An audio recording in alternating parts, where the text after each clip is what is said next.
Web 2 technologies are extremely popular at the moment. They are taking the internet by storm and revolutionizing how people are working and interacting online.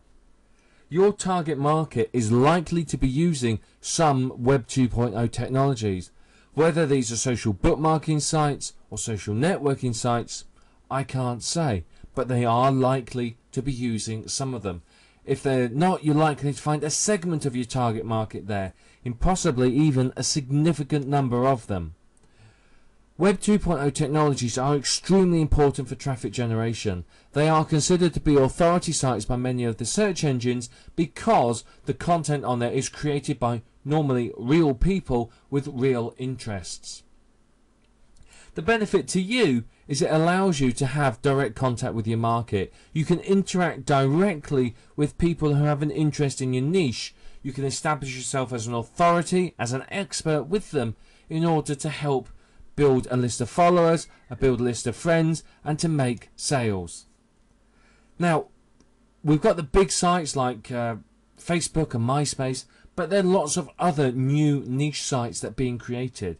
Yeah, you'll find a parrot keeping Web 2.0 site or social network site, and so on and so forth. So it's always worth checking out, seeing if there are any new niche sites that you could possibly use. Don't just start marketing your product though on there. If you do that, they're going to come along and shoot you down in flames. You have to spend some time building a relationship, establishing yourself as an expert, and getting known there. If you don't establish yourself within the social network and basically promote yourself to an alpha position, you're going to get shot down, you're going to end up with your reputation ruined, and it's not unknown for marketers to have to leave niches because they haven't managed to break into and establish themselves within the social network.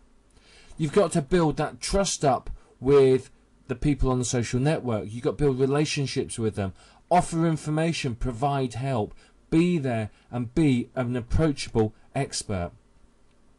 In some cases, you may want to use a pseudonym.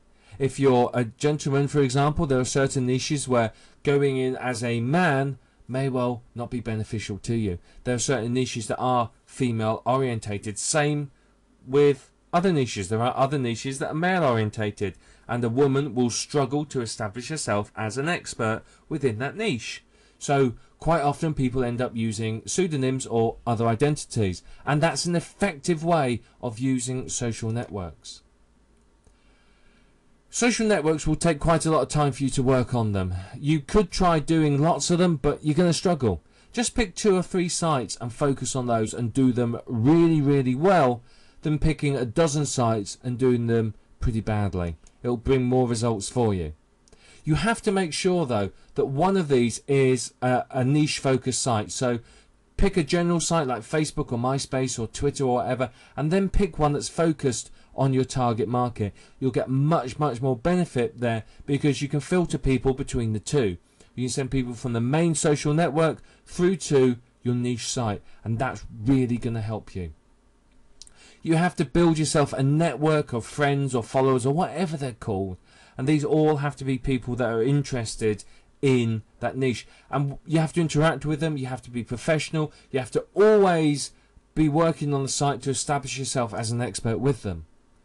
And of course, Web 2.0 doesn't just encompass social networking and social bookmarking. There are other types of sites too, like Squidoo, Hub Pages, WordPress, Blogger, Blogspot, and all these sort of places. All Web 2.0 sites where you can create your own websites. Now, typically, these are aimed at people to create fan sites and information sites and personal sites. Some of them frown upon commercialism, others are downright against it. It depends upon the site. You'll have to read up on that. But what you do is you create these Web 2.0 sites and then point them through to your own websites. So effectively you're creating a network of information sites that all feed through to your main site, and this is going to help you in the search engine rankings. Web 2.0 is absolutely full of opportunities if you use them properly. They're a great way of getting traffic, and using them well, you can really storm up the search engines and get thousands of new visitors.